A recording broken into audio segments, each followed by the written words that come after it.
ونشعر أن المجلس الانتقالي هو الحامل لهذه القضية. لا يزايد أحدا على قيادة المجلس الانتقالي. هناك بعض السلبيات، هناك بعض الأمور نحن ننتقدها ولا نقبلها، ونتوجه إلى قيادتنا في كل مناسبة وفي كل لقاء بضرورة محاسبة الفاسدين الذين يسيئون ليس فقط إلى المجلس الانتقالي ولكن إلى قضية شعبنا الذي يتمنى أن يجد قيادة تقدم النموذج بالسلوك وتدرك أن هناك شهداء ضحوا من أجل هذا الهدف النبيل.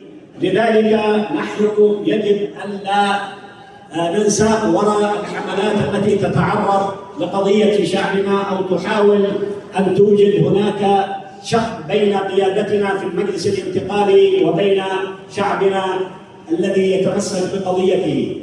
إذا شعرنا أن هناك قوة غير المجلس الانتقالي تأتي بالجنوب بأسرع مما نتمناه سنكون معها ونترك المجلس الانتقالي، لكن نشعر أن هذه القوى ليس لها إلا هدف شق وحدة الجنوبيين التي تعمدت في مراحل النضال منذ العام 94 وتجلت في مواجهة جحافل الغزاة الحوثيين في العام 2015 وفي مواجهة القوى. لا ننساق وراء تلك الدعايات أو تلك المحاولات التي تحاول أن تقودنا إلى ماضي نحن تجاوزناه بهدفنا الذي توحدنا عليه منذ العام 94. نعرف أن هناك الكثير من القوى التي لا تفكر في الجنوب ولا في استعادة الدولة، ونقول أن الإخوة في الجمهورية العربية اليمنية لهم الحق في استعادة دولتهم. الوحدة أنكات ونحن الجنوبيين من ضحى من أجلها وقدمنا دولتنا من أجل هذا الهدف النبيل الذي أضاعه الشركاء وقدروا به وحولوا الوحدة إلى احتلال وضم وإلحاق واستعمار. ولذلك لا يقبل شعبنا بأن يجرب المجرب أو يندب من جحر هذه الوحدة الطيزاء نقطية.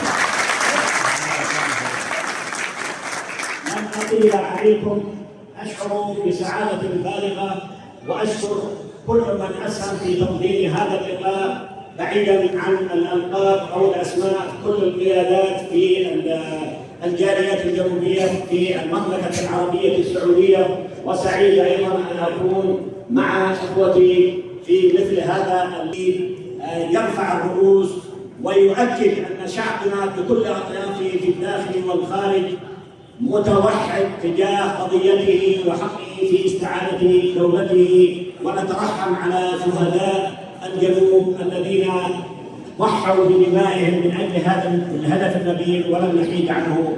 والسلام عليكم ورحمة الله وبركاته. ليلة سعيدة الذي بها الكل احتفل، يا طاعة البدر البصري بالاحتفال، يستاهل تكريم ما أجل البطل، لفتة كريمة نالها القائد جلال. شكرا لهم ذي كرم وذي بالعور، لأن الوفا والجود فيهم لا يزال، جود أصالة نابتة منذ الأزل، يافع مدى التاريخ مصنع للرجال.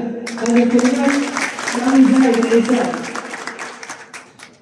الزمان أغسطس 2019، المكان حدود عدن.